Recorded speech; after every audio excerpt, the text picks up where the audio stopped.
Hello, my name is Mohammed Abu Said. Our group is selected for the topic Developing Engineering Managers for Sustainable and Intelligent Engineering Practices.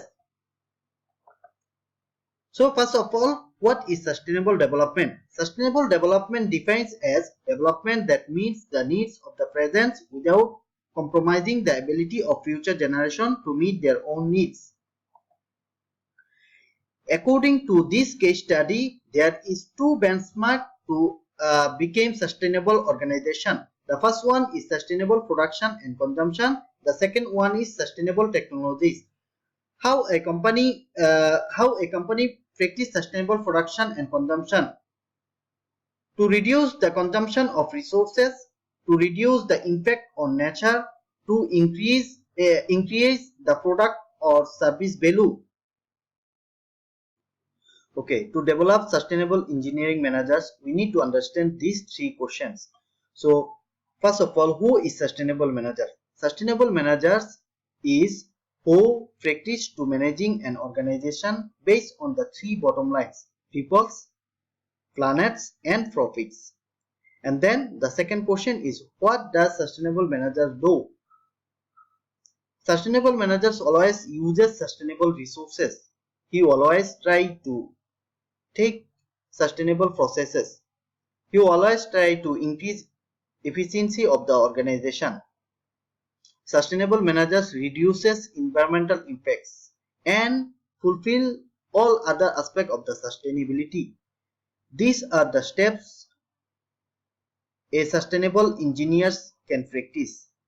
To lead engineers to transform an organization in terms of sustainable practice, reflective practice for engineering managers interested in leading for sustainable systems, and engineering manager serves as role model for the engineering teams. This is the framework of sustainable development principles. It can be divided into three, which are economic, social, and environment. How we can sustain the development principle in social? First, every employees have their own rights, and the company should respect the rights of the employees. Second, the company should increase the opportunity to involve in the community. Next, for the economy aspect, the company can reduce any losses and balance the investment. Lastly, the environmental aspect. In order to practice this principle, one of the ways is reducing the usage of toxic materials because toxic materials are very harmful to the nature. The company also can approach to zero waste policy. It means the company reduce the wastage occurring in their organization. Next, reduction of the resources. For example, reduce the fossil resources consumption. By doing this, the company can show the importance of 3R, which are reduce, reuse, and recycle. These 3R is very useful principles to be practiced in any organization. Besides, the reduction of the resources also can avoid any overexploitation. There are many examples more to explain these aspects in order to develop sustainable practice. The picture shows the summaries of the three aspects to structure a sustainable organization.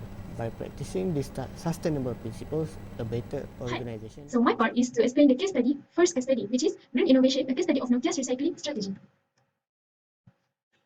So first, what is the case? The case is Nokia designers designed a new device which is a eco-friendly device. They have been designing the product life cycle in such a way that supports the manufacture design and use of products in order to preserve energy and protect the environment. So these are the Nokia's initiatives from the 2008 until 2010. Nokia has been actively contributes in green technology and awarded many prizes. So these are the recycling strategy that have been used in this case. They have been encouraged phones, headsets, and chargers to be disposed in their collection point. They have been built a waste collection point in more than 85 countries. They are also come out with a campaign, which is SMS campaign. They will message people about their nearest waste collection point to easy them to throw their device. So in the Nokia mobile phone, actually 80% of the materials can be recycled. Hi, I'm Nur Nabilah binti Muhammad Safir. I'm going to explain case study 2 about failure of Nokia. So, what happened to Nokia? First thing first happened to Nokia is Nokia has lost its market share. Then the revenue has dropped and decreased. Lastly, the Nokia's company is suffering fall in 2004. So based on the previous studies, what I can observe, there are 4 why this occurred to Nokia. First is the management failure. The company made the biggest mistake to take a leap of faith in Windows 2011. At that point of time, the company already was in declining condition, and trusting Windows, which was new in the field, to regain its status was the biggest mistake. Second thing is Nokia became laggard in the smartphone market. Stiff competition from Samsung and Apple. And the second big reason why Nokia has collapsed is because lack of focus on innovation. Nokia seemed to be lagging in the race, whereas Samsung from nowhere entered the race and focused on innovation as its core competence to gain the market share. Nokia, however, was very late to realize this fact. The third why is Nokia losing market share from both ends is because they fail to notice the stiff competition in lower segment of phone. And lastly, why is because of threat. China Mobiles, a China company, has made exactly like Nokia's, which causes the Nokia has lower standard and lower grade. So how to overcome this problem? First first is follow the market trend. Search constantly for future markets in addition to actively serving today's market. Second is scan the relevant business environment for future opportunities. Service to whom, at what price, and which market segments. And lastly, develop the marketing program. Set the strategies for the product, for the pricing, promotion, and distribution.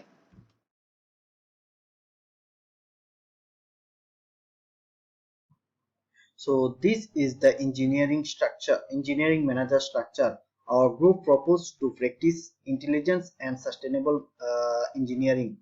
So as you can see, the CEO on the top who set the vision. These three vision the CEO already set. To become sustainable organization, intelligent engineering practices profit through sustainable practice. This is the manager here. So under him there are three managers: project managers, sales managers, and program managers.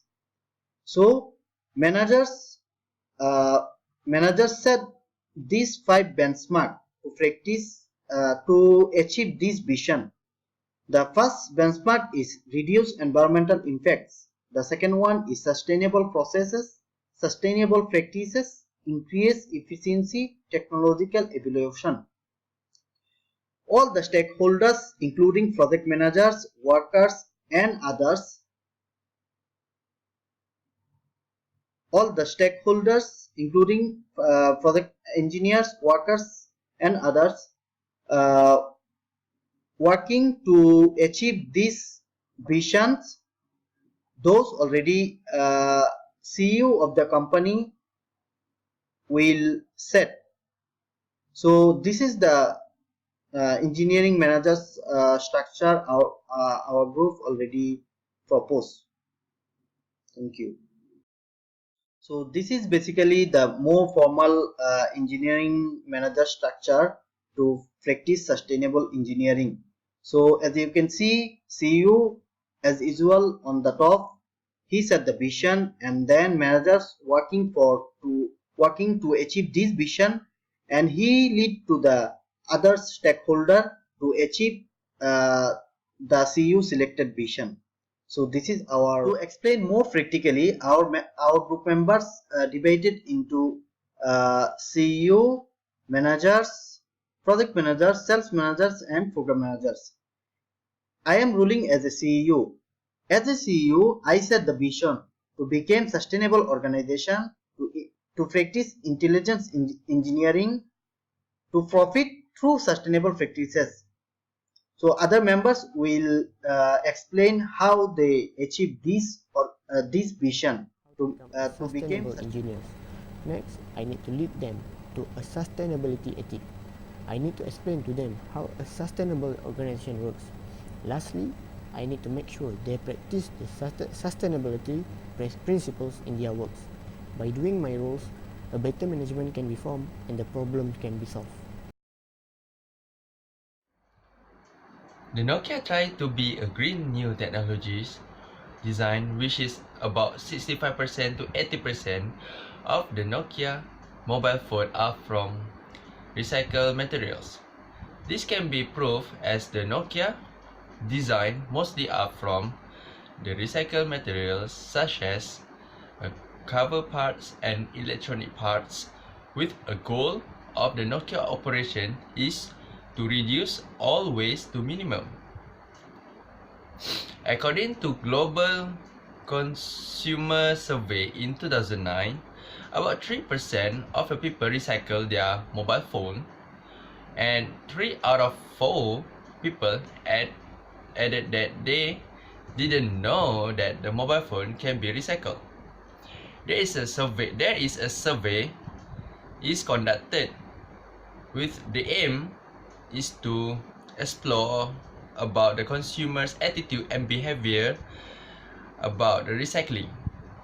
With the result of the survey is some of them did not know that the mobile phone can be recycled.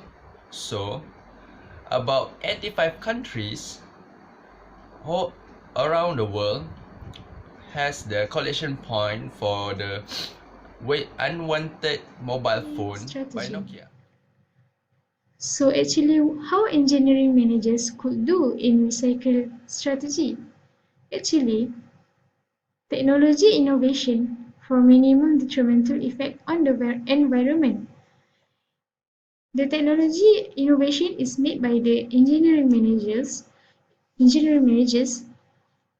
to reduce the effect on the environment. Next, the private sector that includes the diverse mix of non-profit groups promote changes in government policy. So government policy actually can increase the awareness of technology of green technology and environmental effect disaster.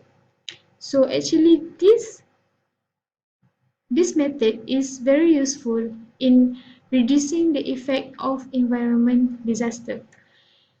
Third, increase the awareness among the youth through the social media, because social media is the easiest medium to reach out the youth. And next, engineering managers should allocate a fair manner benefits and costs related to activity, economic activity and public policies resulted from the project design. So next, they have to develop energy efficient servers which have equal output and consumption to reduce the loss. And lastly, they have to allocate energy sources between demand and actual consumption to produce an efficient Previous product. study also, I observed to analyze how managers can lead to the business successful. First thing first is the manager has to focus on the customer, understand what the customers need, and deliver to customer by offer the services how to satisfy the customer. Second is competitors orientation. Seek advantages relative to the competitors, monitor their behavior, and respond to their strategic move. Third, companies integrate all the functions, share the information, and organize themselves to provide added value to the customers. And lastly, companies attempt to make profits in both the short term and the long term. That's all from me. Thank you.